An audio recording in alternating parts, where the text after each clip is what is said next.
All right, welcome everybody. We're so glad you could join us today. We're going to go ahead and get started. We've got Mayor Bob Burns and City Administrator Sharon Hansen here today to share with us. So we're going to go ahead and turn it right over to you guys. Thank you for joining us. Thank you. Thank you, Katie.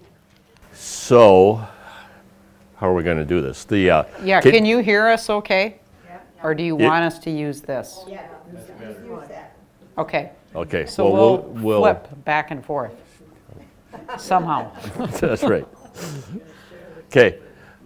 Yes, we'll just have to be sure not to block the screen and Yeah, yeah. okay. So, this is kind of how it goes. We don't really prepare a lot ahead of time, but so you want to go ahead and start then I and can. introduce yourself. I can. Sharon Hansen, City Administrator, and I've been with the city since late 2017, so I'm starting my 5th year. And I can stand too. And I'm Bob Burns. I know a lot of you here. So this is my 30th year as mayor. I was on city council 6 years before that. So we actually just moved to a different house in Marshall, but Brenda and I have been in Marshall since 1979. And I worked for University of Minnesota Extension for 40 years and then retired. So I am retired right now. So with that, the video next.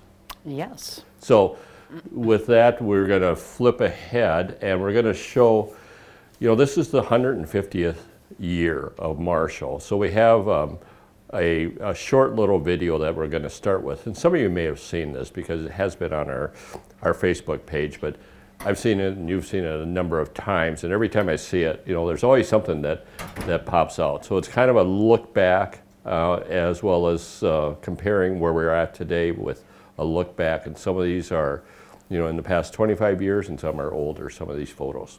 Yeah. I just want to add, the selection of these photos were chosen because it gives you a spatial view of the city of Marshall. So there are a lot of aerial photos versus street side. And I'm sure we missed a lot of development. Well, I know we did. We missed a lot of development in this video, but it gives you a great perspective looking from above. So I will flip the slide and get this pulled up.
So there's been a lot of changes, as you saw, and probably many of you recognize a lot of the things that are there. What we're going to do for our presentation is that we're going to focus on probably the past year and then also some things that are going on this coming year. But as you kind of saw in the video, any one of these things we could probably talk for a half an hour on, whether it's flood control or whether it's some of the development that you saw there, whether it's what's going on with Main Street, or whether it is what's going on with major employers like the Minnesota Corn Processors, now ADM. Any one of those things, we could talk a lot about. And in fact, you may have some questions, and we'll try to leave time for questions. But as we really start this, kind of the overall theme is that, as you saw in 1950, the population was, 6,000 people, and now we're at about 14,000. We'll talk a little bit about the census and what our current numbers are, but all of that really takes involvement of the city, whether it was good planning for the city, good entrepreneurship from the private sector, the business community, that really have made Marshall a place where people want to move to. So with that, we'll move then into this past year, and I'm going to turn the mic to you in just a second. But this past year, and by past year, I'm really talking about 2021, that we spent a lot of time asking the community for input. We did surveys and a variety of things. We did some focus groups. We really tried to get input as we are really at that point where we're done with our comprehensive plan. We need to revise our comprehensive plan. We have some changes in the community. We have, whether it's recreation or whether it's public infrastructure, we really wanted to ask the community. So we had this year of input.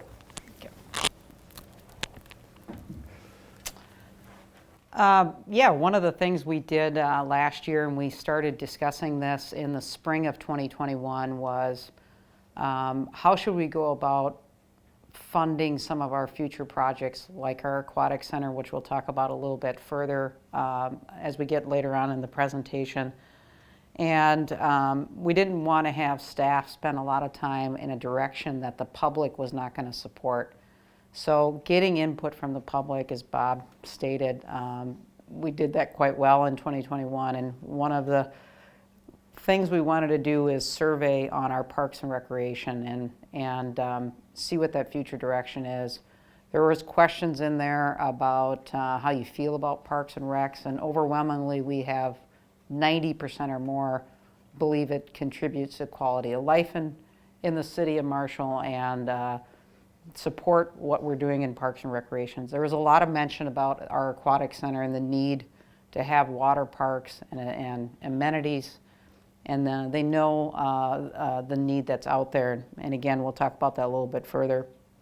And then we also did ask about future collaboration and what are some areas that the city should look into. And so we got some good feedback on that, and we'll talk about that a little bit as well. One of the things I wanted to point out is we had 300 respondents, and a few comments we got, well, that isn't very many people. We've got 14,000 residents, and you only talk to 300. If you look at the national surveys when they're doing political polls, and you're looking at the entire population of the United States, they're only surveying about 1,000 to 2,000 people. So for this survey to do 300, it really was key. One final thing on this, we did ask about funding for certain projects, and a question was, would you want us to raise property taxes? Would you like us to possibly look at a sales tax extension? And we had greater than 70% that said we should look at sales tax extension. So I don't know if you wanted to wait to further talk about that, because I know you've had some history with referendums on park projects before, but we've got a slide later on when it talks about our Aquatic Center and what the council has done recently. I'll just briefly talk about this and turn it back to you. Bob mentioned we have a comprehensive plan process, actually, the original date is from 1996. They're typically 20-year documents, so it's definitely in need of updating. And so the city in 2021 took that on, and part of that is where do the residents see the need for growth and development and maybe realignment. So typically a comprehensive plan is really the foundation of planning and zoning. We know that there's some areas where we wanted to have business development and zoning doesn't allow it. And so this update to the comprehensive land use plan will help us maybe correct some of those issues, but also kind of talk about what are some future needs. We know housing was a big topic that was commented. We know it's a tight market right now. It's nationally what we're seeing as well. But retail development, some of the familiar themes we've heard about needs for Marshall. And we also did a survey with this process too. So I wanted to turn this over to Bob to add some comments. Right. So Sharon, I'm going to go off script here a little bit, and we'll talk about, one of the real input is how do we pay for things and how should we pay for things. And while we all pay property taxes, our property tax rate is really lower than just about any other community, comparable community, which is good. That's why businesses invest in the community of Marshall. But even though our property taxes likely are reasonable, it's still, none of us want to pay more property tax. So we look at what is the acceptable funding source to do things. One of the, historically, when there's a need for additional revenue, one of the tools would be a referendum. And that is rarely used by the city. It's more commonly used by school districts. Some of you recall this facility was built with funding that came from a referendum. That was in, I believe, right around 1990, if my recollection is. And we actually had 3 questions that were put out to the public at that time. And there were 3 separate options for voting yes or no. And one of those questions was, should the senior center, now adult community center, be constructed? And the cost, I believe, was about $428,000. That was that question. The other question was, the swimming pool was in need of just some upgrades, mainly some of the piping and that type of thing, not replacing the pool, but just doing upgrade. That couldn't be funded by the users that go there because it was just too expensive. And then the third question was Independence Park. Should Independence Park be completed all in one, or should it be done over time? The first 2 passed, and then the third one did not. And again, that was a referendum question, and I think the city is really hesitant to do that because we also don't want to take away from an opportunity for funding that's more appropriate by the school district. So we've looked at other ways to fund things. We'll talk in a bit about our renovation of City Hall. Our renovation of City Hall was about a $6 million project. Some of that was paid for with some budget reductions. Some of that was paid for with some savings that we had. But the majority of it, about half, was paid for by, we issued a bond that was a revenue bond, and the source of the revenue to pay that is the revenues that we have from the municipal liquor store, Tallgrass Liquor. So we were able to do that without raising property taxes. And then the other tool that we've had, and this did go to a vote, was putting on a local option sales tax, and that was approved by the voters about 8 years ago, maybe longer. And that paid for the Red Baron Arena and Expo Center as well as the Merit Center. We're at the point where our revenues from that local option sales tax they've exceeded what the original projections were. And so we're looking at extending that. And the purpose for extending that would be to replace the Aquatic Center. We'll talk about why the Aquatic Center needs to be replaced in a bit.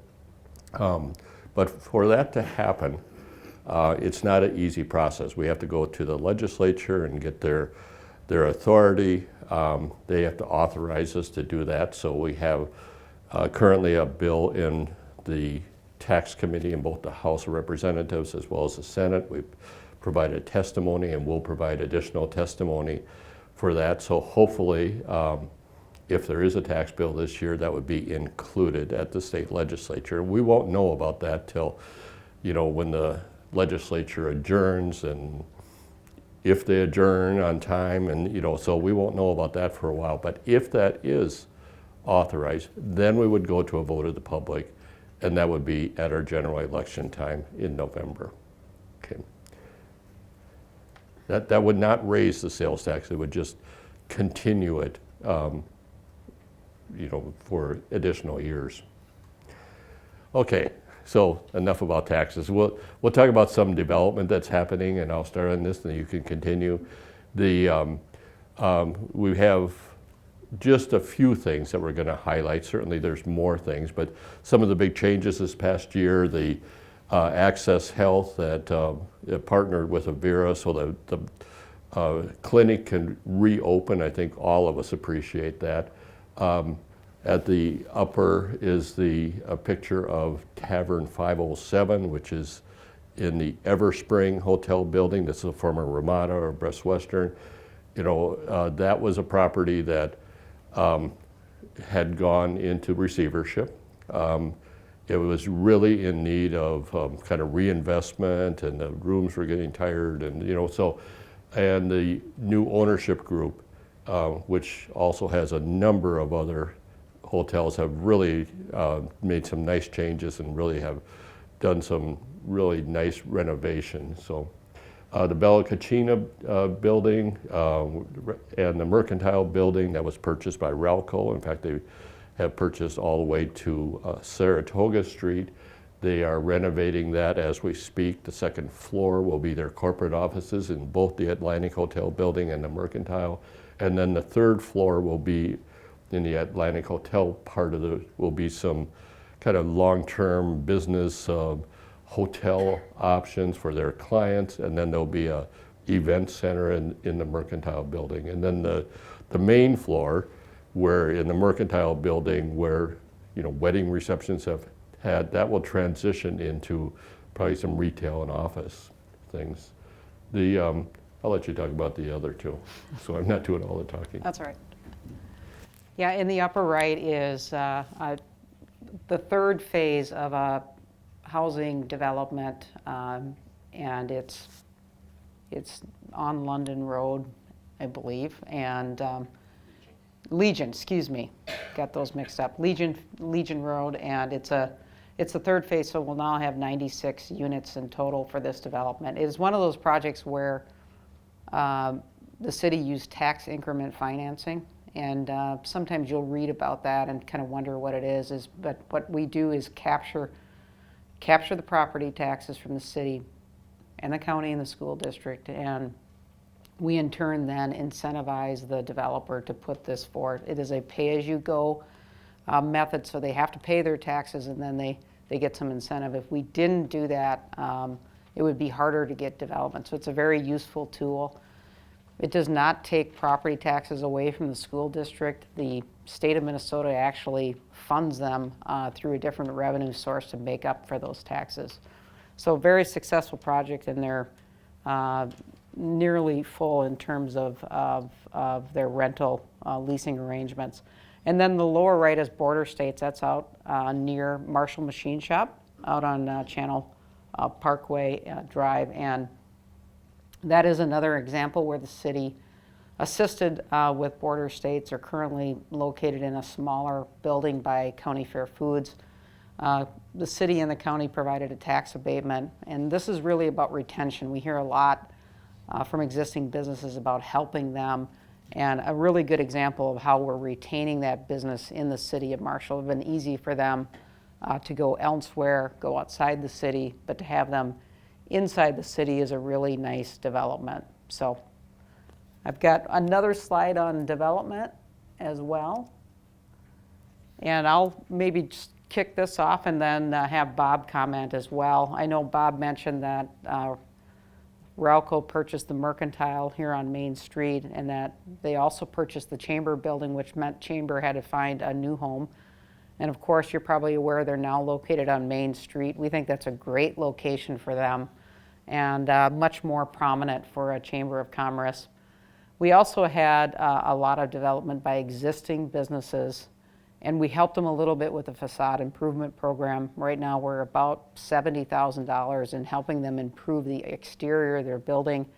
Wayne's Tractor Supply, which is just across the street from Cruise Motors, utilized that program, and now they have a really nice looking business out there. Aber Auto is located near there. That's a redevelopment of that particular property. It was Anton Chevrolet back in the day. And then the upper left is a picture of Northwest Farm Management, who's doubled their office space. They didn't talk about it a lot. There wasn't a lot of publicity, but really nice growth that we're seeing in the city of Marshall. I'll have you talk about Action, because I know you're pretty familiar with them. I'd also add Wayne's Tractor Repair. They're adding on to that building too. They're building a couple new bays, and so it's really so that they can get larger farm equipment like combines in. That takes an 18-foot tall door. So they are adding on. State Bank of Taunton. Did you mention that?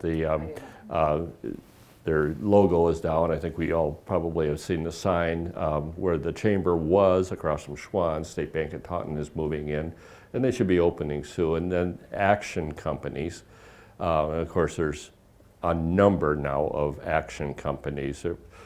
There's Action Sports, has been around for quite a while. There's Action Track Chair.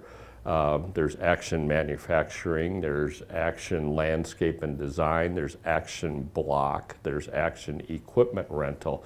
So they have really kind of exploded in all of the things that they're doing. So really nice investment. So they had they have really 3 locations in the community where Action Sports has always been, or been for 30 years, along Highway 23.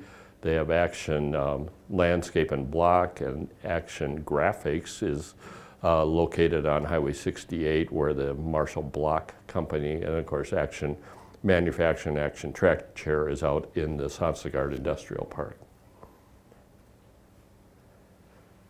And then we refer to Block 11, but what Block 11 is where the Varsity Pub is, and historically there was a number of other properties that were there. There's Haugie Egg was there. There was Tiny Sharpening was there. Safe Light Auto Glass was there. There was 2 warehouses that were there for Marshall Foods, Marshall Egg, and there's the Varsity Pub. So. And I'm probably overlooking a couple properties that were there. So, and all those properties really were in transition. And of course, Marshall Foods, it was no longer in business, and that building was in disrepair. Echo Water was there. I forgot that one. And they all either relocated or changed their business models. So over the past 30 years, whenever there was a willing seller, the city bought that with the idea that that's the busiest corner in town, and that would be prime for a new development. But no developer is going to come in if they have to deal with 15 different property plats. So over the years, we bought all those properties, we removed the properties, and then combined them into one property plat. And now we're at the point that there's going to be development there. Yeah. I'll just add to this that this will actually be an agenda item on Tuesday. We're going to talk about this development. We've already have a signed purchase agreement for the land by this development company out of Mankato. And we're again looking at tax increment financing, and it's a return on our investment initially. Of course, purchasing those properties meant providing some revenue sources to do that from the city. So they're going to purchase the land from us at a value of $400,000, which again, we can recoup those costs. But this development, what you see where the cars are, is actually Lion Street, and at the bottom half is really Main Street. It's commercial on the main level and residential on the upper levels. And it's called mixed-use development. It's a really hot trend in redevelopment areas. So they've done a lot of work in Mankato, in their historic downtown, and then of course up by the old mall area in Madison East. But if you've driven through St. Peter recently or will be driving through St. Peter, they actually have a development somewhat similar to this where they're constructing commercial on the main floor and residential on top. So we have a really good feeling about this developer. We've put a lot of time into this particular property, and we're just grateful to see kind of something happening with it. And I'll have the mayor talk a little bit about ADM. So we're pretty excited about the Block 11 development. The developer has experience in the community, was originally built the U.S. Bank building and owned the U.S. Bank building for a number of years. So they're a really credible developer, so that's great. One of the developments that, is kind of goes unnoticed, but it is a huge expansion, is out at ADM corn plant. And they have, as that ADM corn plant continues to evolve and the markets continue to change, they have to position themselves so that they're producing what the market wants. And one of the things that they're expanding into is corn starch. The starch is the component that goes into cardboard, and so there's a big market for starch. So they'll continue to do the corn sweeteners and the ethanol and everything else that they do, but this will be an additional product line. So that will involve $30 to $35 million of expansion that's going on right now. They are relocating a road. They'll have a new rail spur for loading and unloading. They'll add some new employment, but the employment is really not really that big because a lot of the technology and equipment, and I believe the equipment is coming from Netherlands. Is that correct? So that's a big expansion. And ADM, of course, is important to the community. It's important for the region. They grind 200,000 bushels of corn every single day. So that's corn that all has to be delivered, and the byproduct then goes out to feedlots, and so it's a huge economic force for agriculture in this region. They have 200,000 bushels of corn every single day, 7 days a week, 52 weeks a year. That's a lot of corn. So probably in the 40-mile radius, it has really impacted the demand for corn, which is good for the farmers in the area. Okay.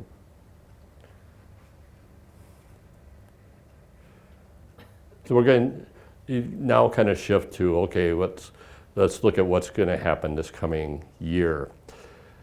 But in looking at what's going to happen in the coming year, we kind of have to think about what did happen. So in 2020, there was a census, and this is now the disappointing part of the presentation, is that when the results of the 2020 census came out, it did show that Marshall had a slight decline of about 60 people.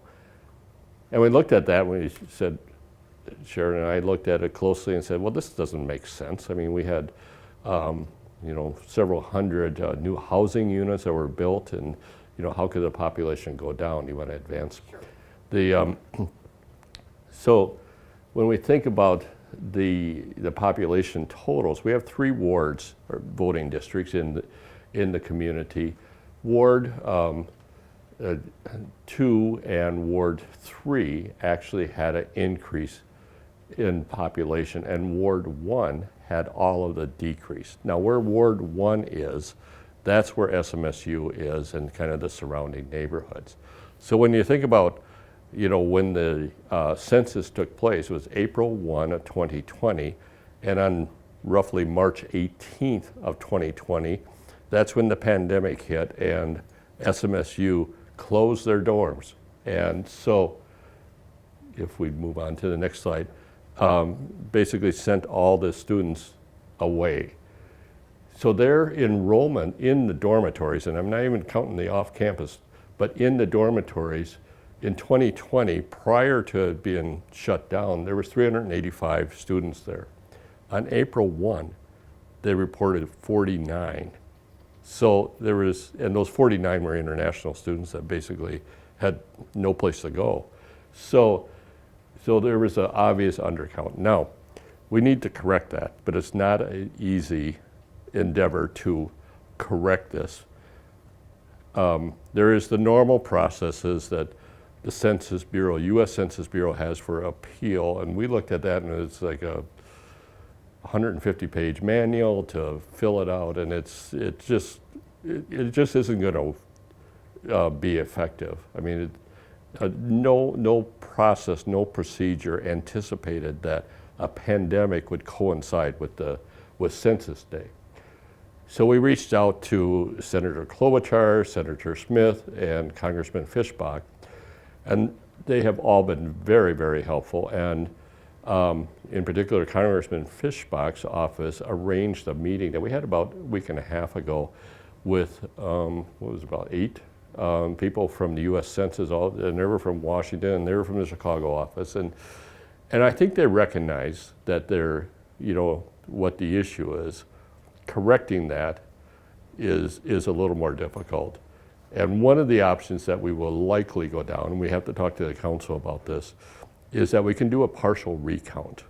So we could recount, just Ward 1, or we could just do a recount of the reporting of the dormitory population. And that's likely what I think we should do, and I think what the council will support. It won't totally correct anything, and it won't go back to 2020, but from the time that we do the recount, say if we do it in September, it'll correct it from that point forward. It's not going to change the wrong number that's on the sign coming into the community, but it will be a number that we know and businesses can use when they're doing their planning process. Okay. So this is my slide too. Yes, it is. So I'll talk just a little bit. I'm going to completely shift gears here and talk about the Southwest Minnesota Council of Mayors. Over the past year, we formalized Southwest Minnesota Council of Mayors, and the background of this is that there's probably 4 of us that have been around quite a while, maybe 5. The mayor of Worthington, the mayor of Laverne, the mayor of Pipestone, and the mayor of Granite Falls, and myself. Started getting together. We all know each other, and we're all friends, and we started meeting last year about once a month, and really talking about one of the what do we have in common? How can we all work together? And one of the things that we have in common is that we are all challenged by our neighboring states. And you've seen advertisements and, from South Dakota or from Iowa saying, come bring your business here, and, low regulation, even though it's higher property tax, there's no income tax. And, so there is that intense marketing, and there's also recruitment of some of our employers. Earlier, Sharon mentioned, border states electric, and we're fortunate that they reinvested here. They could have done that in Brookings, South Dakota too. But they chose to do it here. So one of the things that we talked about is, what does South Dakota have that we ought to copy? And one of the things that they have in South Dakota is a program called South Dakota Works, where if a young person from wherever they live, could be in South Dakota, or maybe they're from a neighboring state, if they go to a technical school, college in South Dakota, and get a degree in a trade, like carpentry or plumbing or diesel mechanics or whatever, and if they agree to stay in that state, in that occupation for 3 years, their tuition is forgiven. So we thought, well, we have Minnesota West Community and Technical College in Southwest Minnesota. We all have the same. So we worked together and are actually proposing legislation that is both in the House and Senate right now to have exactly the same program. It would be funded as a pilot program through the state. That's different than in South Dakota, because in South Dakota, Denny Sanford funded the whole thing. We don't have, that type of philanthropist, and even though Sanford has quite an investment in Minnesota, they don't do that in Minnesota. So we're very hopeful that this will be a tool. And the reason why this is important is, right now we're losing our young people. The attraction of no debt when you get done with school is attractive, obviously.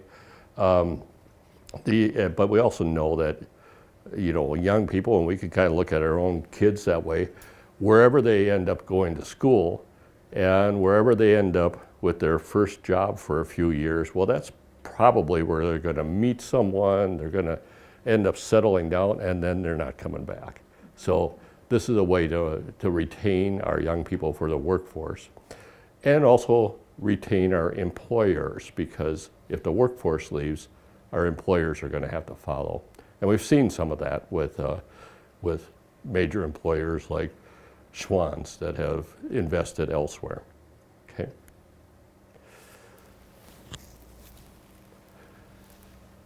You want me to keep going? I can talk or you can talk. It's up to Okay, you. I'll start on this. So, I mentioned earlier that about, we need to look at funding sources to replace our aquatic center. What I didn't address was why.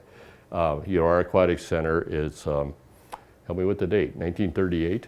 It was originally constructed, and then it had a new floor that was put in there later, and then, as I mentioned earlier, some of the plumbing and stuff was replaced over the years, but it's still the same pool, and it is shot. It's time to replace it.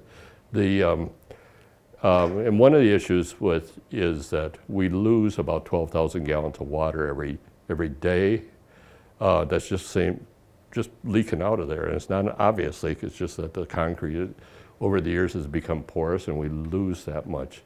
And as Sharon points out, sometimes we gain water. If it's really a lot of rain, we end up gaining water. But on the average, we lose 12,000. And that's not only water that's being wasted, but it's water that was heated, water that has been treated with chemicals. So there's a cost with that too.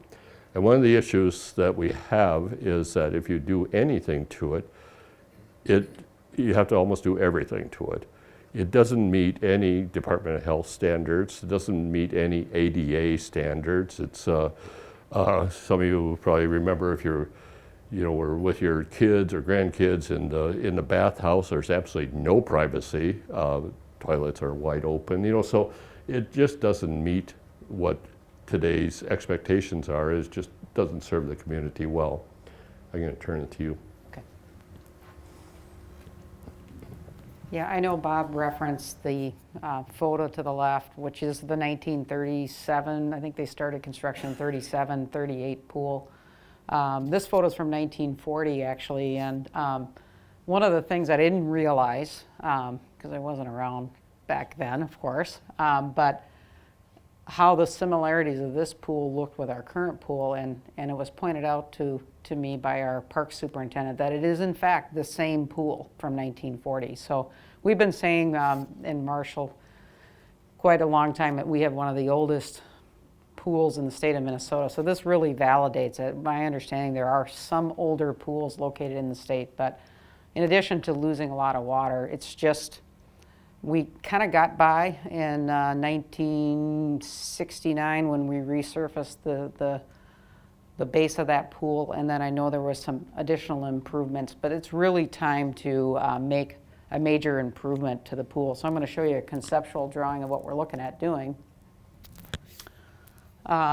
This is what we'd like to do. I know that our Community Services Division Director, who's in the back of the room, did a lot of public input on this as well.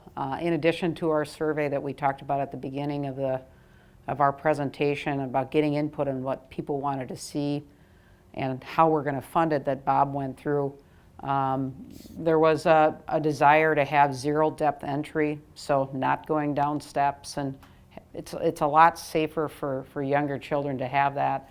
In the lower right there, you'll see kind of that circular area. That's actually a splash pad. That's an up and coming feature that a lot of communities are investing in. Most communities have done it as a standalone facility where they put it maybe next to a park. But a very, very popular attraction as part of an aquatic center. By placing it with our aquatic center, we can use the same treatment chemical system, not having something separate. And we can section it off from the aquatic center if we desire, and it doesn't need to have a lifeguard. So that's something we definitely want to see. You'll also see the little windy feature. That is what is called a leisure river. So you can actually float along. And we know that some other water parks not too far from here have that. We do have families traveling to Watertown and Sioux Falls so they can have that same concept. So we need to be able to kind of retain our families on the weekends, and this type of facility will do it. Of course, slides and large bodies of water that you see on the left side is also a really key feature of an aquatic center. These features do not come cheap. The current conceptual drawing is at a price of around $14 million. And we have had some people say, I can't believe it's this much. I looked up on the internet and you can build an Olympic-sized pool for $300,000. Well, that doesn't include meeting the Department of Health guidelines, as the mayor referenced, fencing, and the extra precautions we have to take as a city. So when we've compared it with other similar-sized aquatic centers, it's really right in line. We're a little nervous about construction costs because of COVID and what we're seeing inflation-wise with some of those materials. This is what we're looking at. And let me just add too, I grew up swimming in lakes and rivers and things like that, and we still have the families that do that as well. But the pools back in the day, they just aren't going to meet the standards that families expect. It is now a family experience. It isn't just about ensuring getting your kids get swimming lessons in a large body of water, but having that total family weekend experience and having fun at those facilities is a really key feature of this aquatic center. So I'll have the mayor add something to this discussion.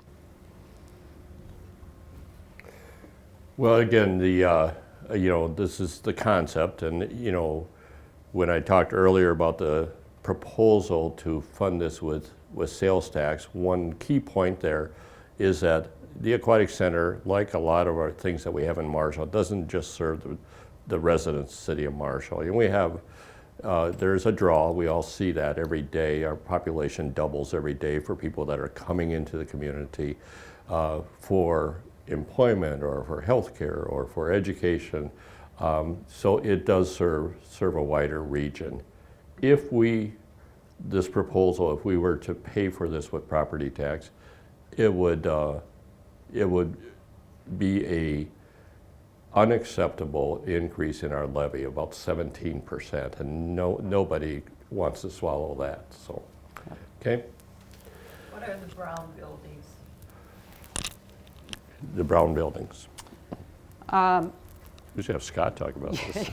Correct me, Scott, if I get this wrong, but the one building at the lower part of the screen is actually the bathing house, or I don't know what the new term of it's called, but it's the arrival of patrons to the pool, changing areas, things like that. And then the other building would be our chemical treatment facility area. So that's what those two buildings are.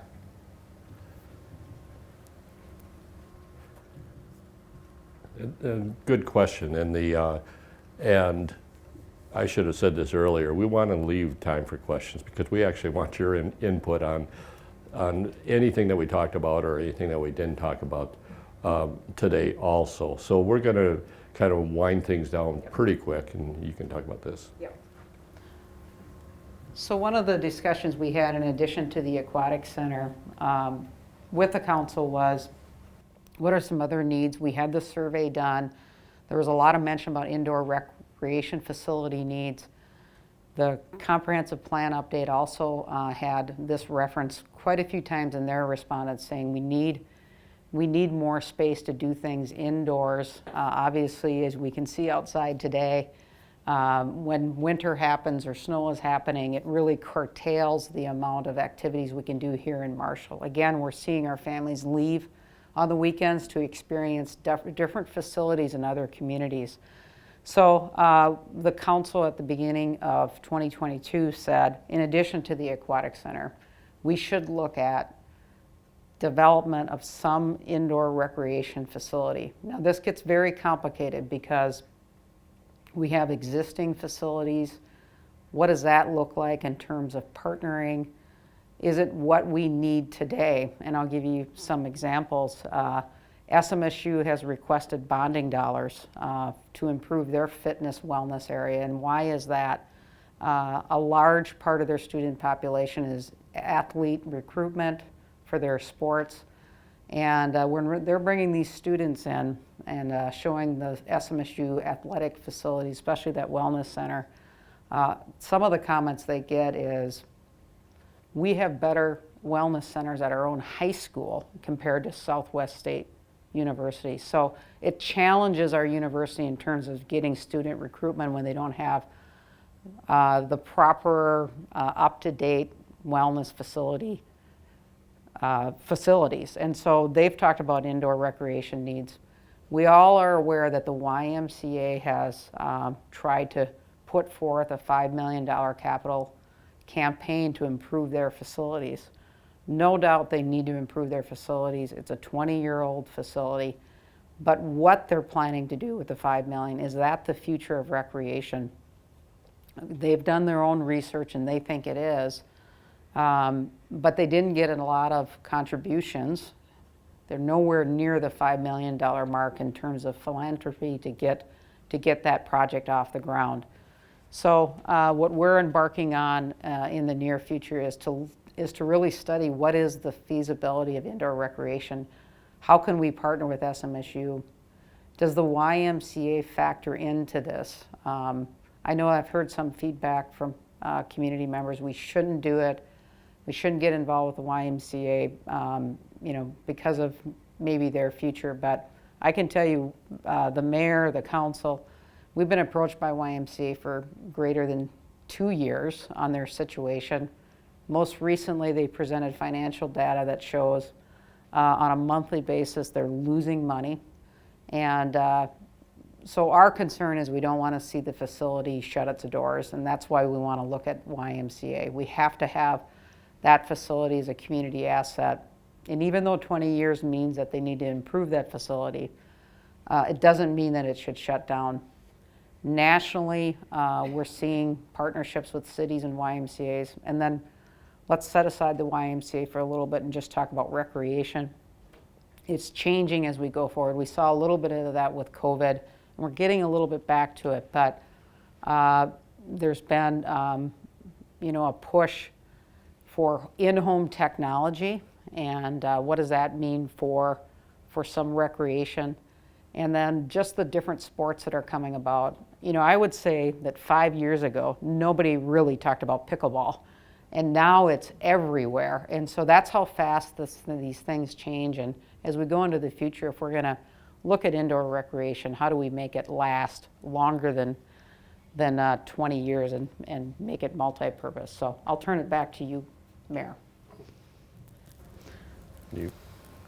And I think, is there Is one this it? more? I thought maybe this was it. We'll see. Oh, there we go.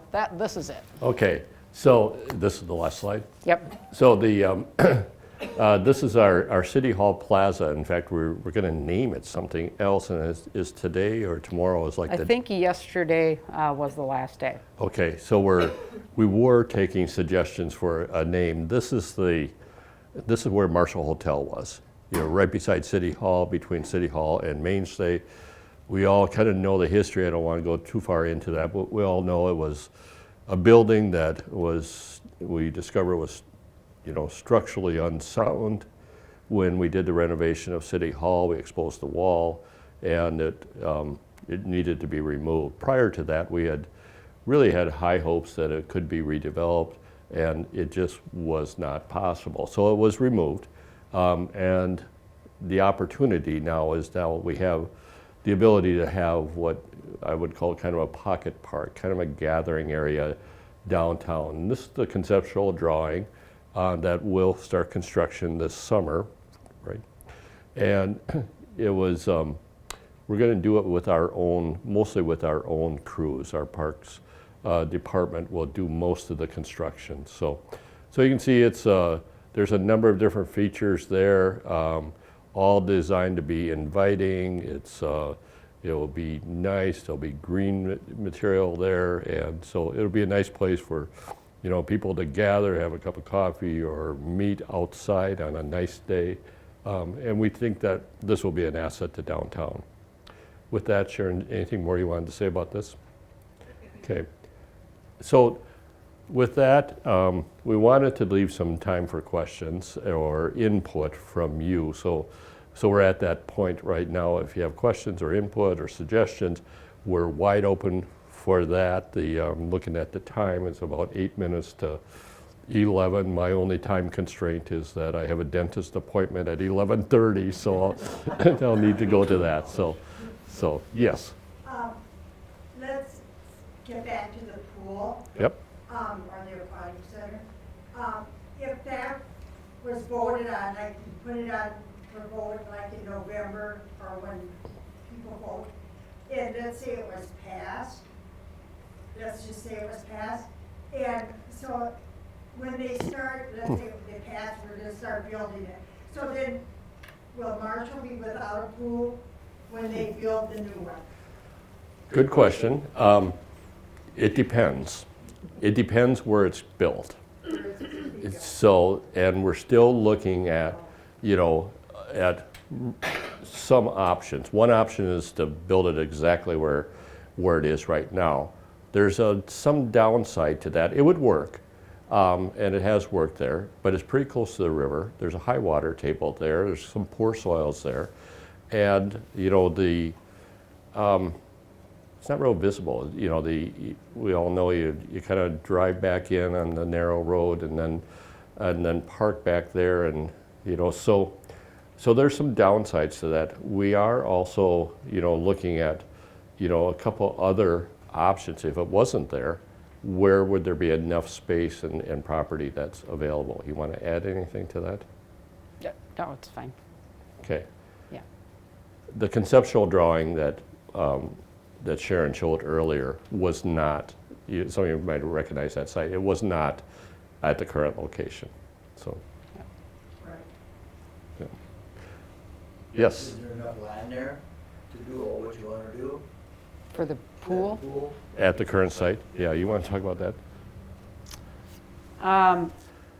I believe the current site is 2.2 acres.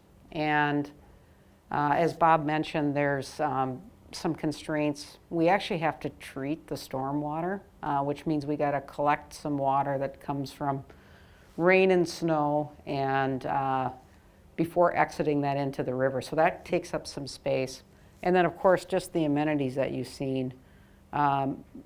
You know, right now there's a lot of concrete out there. The new aquatic centers, they actually want some green areas, picnic areas, kind of that resting area where there's green space. So ideally, we'd like to have about 8 acres. So 2.2 to 8 acres. And so, like the mayor mentioned, can we make the existing site work? We can make it work. It's not ideal. And that's why we started looking at some other land choices. And then, of course, visibility is a really big thing, too. If you talk to maybe visitors to the city of Marshall, they don't know that we have an aquatic center or pool. It's just not visible enough. So granted, some visitors will be seeking that out and Googling it and finding out that we do have one. But so it's definitely a different site would be more ideal, and I think would set us up better for the future. Other questions? Oh, you, and then I'll come back to you. Go ahead. Okay, you were talking about going together with the Y, and the city maybe helping them out because they need money in that. Now, for the city, will that go back on our taxes then to help out? That's a really good question, and one of the things that we want to look at in this study is financial feasibility. And what does that mean for the city and the YMCA? In other communities, I'll just give you some examples. The city has built the YMCA entirely. They own it, and then they lease it back to the YMCA for their operations. And a certain portion of capital, if it exceeds a certain amount, the city takes that on. So I can tell you that if the city would take on this building, like some other cities have done, I think it would fall back on property taxes. I don't see really another way around it. Now, recently they've, as I stated earlier, the revenue has been short where they're losing money. If it gets to the point where it's, achieving revenues exceeding expenditures, if they're making some profit, maybe that could be lessened. So that's a really critical question that's got to be asked, and is that something we want to get into? And that's what we need to find out. Yeah, that's a good question, and a good point Sharon makes is that this is like very, very early in looking at, doing some study on this. And there's really two components to that. One is the programming that, they do a great job with managing the programming. And the other component would be, what about the building? And as a building gets 20 years old and things need to be done, can that be paid for with their normal membership fee? So that's, or does it need to be subsidized in some way? So that's what this study is going to be. I want to just ask a question. Block 11, where is that at? Is that going like towards Hy-Vee, behind Varsity Pub? Must be. It's the entire block except for the Varsity Pub property and the paved parking right beside that, because they own that. So it's everything that's gravel on that block. Thanks. Okay. Other questions? Yes. You had indicated that the legislature will be looking at the tax bill, and if we do a tax extension, that would be for the hotel and prepared food and liquor. Yeah. No. Tax that we currently have, or? Right. It'll be, right now we have a food, beverage, and lodging tax that supports the operations of the Red Baron Arena. And then we also have a half-cent sales tax on purchases. And it would only be on that extension of the half sales. The other food, beverage, and lodging is in place for 30 years. The half-cent sales tax was authorized for 15 years, and we're coming up on right around 12 years on that where it will be sunsetted. So it will be an extension. And what's being considered by the legislature right now is really the permission to go to a public vote. We can't go to a public vote without the authorization from the legislature. So it's not saying that this is what's going to happen. It's just asking the legislature that we can go to a vote. And the only time that the legislature will authorize a question like this is at a general election. So it has to be this November, or we wait 2 years. Yes? Has the city got any kind of census on the kids that are graduating, leaving here and staying here? The short answer would be not really. Not because it gets complicated, and it's the census data from the previous census. If you look at the city, and if you look at each 10 years of the population, that from like 20 to 30, you have a dip in the population. Well, we do see, the 30 to 50, it increases. Now, the encouraging part about that is, maybe that means that our kids, are going to the cities for their first job, and then when they get to the point of maybe starting a family, they don't want to be there anymore. They want to be in a community like Marshall. So, and then we also see then, on the previous census, when people get to be about 50 to 70, there's a decrease in that population because they're going to the lake, or they're going, you know, to some place where it would be kind of a pre-retirement.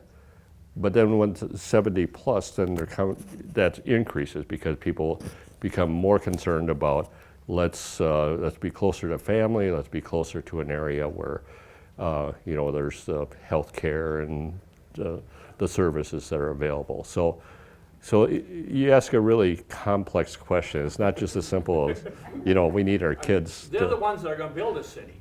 Right, exactly. But, you know, if we think about that, you know, if well, I'll use my own kids as the example. I mean, when they were 20 years old, they weren't real productive, okay? Because they were just maybe starting a job, and they had student debt, but once they get in their 30s and 40s, well, then they are in a position where they can contribute to a community. So, What would happen to the old swimming pool, Aquatic Center, if we decided to do it in a different spot? well, it would have to be removed and taken down, but Is that part of that 16 million then? it is, yes. Now, the other part that you're probably leading up to is what would be done with that space, and we haven't got to that point. So we don't even know if it's going to be in the same location or not. But as I think someone, you mentioned earlier, if it was in the same space, it's going to have to be offline for a year or so, you know, during the construction. Other questions? You want to close it up? How much of a different price is there in just a plain Jane swimming pool aquatic center than versus the one you showed? Well, I can tell you, when we got questions about, I can build an Olympic-sized pool for $300,000, we went back to the engineer and architect and said, hey, just build us a simple Olympic-sized pool. $8 million is what they came back with. The treatment, you know, the buildings that you question, and fencing, and, you know, just site prep work, things like that, you know, it adds up pretty fast. So very, very, very expensive, but it doesn't take much either. So one of the things I maybe follow up on the YMCA, and I know I don't want to keep you longer, and even the cost of the Aquatic Center, is we've seen this year especially, there's 14 communities looking at sales tax extension, so we're not alone. And there's a number of cities that are seeking bonding. We have a bonding request in for our Merit Center to do some additional things there. But that might be a path forward for some of our projects in the future. Indoor recreation facility, YMCA. We'll have to kind of explore and see what that means. I mean, the SMSU is pursuing some bonding.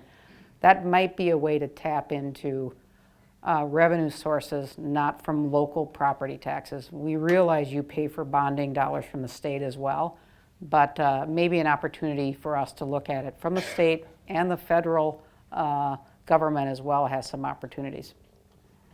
So with the request for sales tax extension, that actually is receiving good support at the legislature, but the big risk is that us and the other 13 communities that have a similar request, that request gets incorporated into the larger tax bill that the legislature ultimately has to pass. And as we all read, you know, there's disagreement about most things, like should they send you a check back with this surplus they have? Should they lower property tax or lower income tax rates? Or should they, you know, give it to the schools or whatever? And so there's no agreement there. So the big worry I have is that they just aren't going to get anything done, and then there won't be a tax bill, and then we sit here for another 2 years. So, okay, any final questions? Yes. Do you have places in mind for that 8 acres needed for the aquatic center? Can I go? Yeah, go ahead. Yeah. Can we talk about this? Yes, I think so. Okay. Okay, so this is, I don't know. You're the first to know. Yes. So we're looking at 2 other locations. You know, Schwann's has some property that, some of you remember some years ago when there was Schwann's was suggesting to the city that the library be constructed along, kind of across from Arnold Motors. There's that big green area, and they had various plans over the years that they were going to do something with that, and they haven't. So that's one property. How many acres is that though? Oh, it's I think it's about 8, if I remember. yeah. So, The advantage of that property is that there is that parking lot, I'll call it to the south, that really isn't being used, and that would potentially be available for parking seasonally for the pool. It's also close to the YMCA, and so that's the advantage. The other property that we've had some very, very early discussion on is where Westside Elementary was. That's now that the school's removed, it's kind of a nice space there. So, but all of that is. How many acres is that? Scott, how many acres is that? The west side? Yeah, Yeah, it's just over. just over 8? Yeah. Okay. So, but let me qualify what I just said with both those properties, that we don't have anything in agreement with either of the owners. So, we're attempting to get a price from Schwann's. They had said that it could be available. We don't know what the cost would be. Would that be associated with some type of philanthropic contribution, which is what I'd like to see. But this is really, really, really early. So kind of guard this information somewhat. So Is there a private owner on West Side School or not? there is, There is. yes, Yeah. yes, and that private owner. Very visible. What's that? They would be both very visible. Yes. Both are very visible locations. The private owner of Westside is the same one that removed the property there. Actually did a very nice job in doing that. So So it'd probably be another 2-3 years down the road at least before you can start with the pool probably, if things don't go right.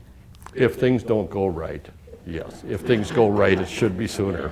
If things go right, then you could still be a couple years before you start construction, I think. spring of '23. Yeah, yeah. They had the whole all dug at West Side. Yeah, The whole was all dug at West Side. yeah. Sure. That could be the deep end, yeah. So, okay. Any other questions? If not, it is a pleasure being here. We always kind of look forward to this conversation. It's probably one of the easiest discussions we've had because you're all a great group. So, Sharon and I are always available if you leave here and say, I don't know about this. We're always open for input. So thank you, Barb, for hosting us.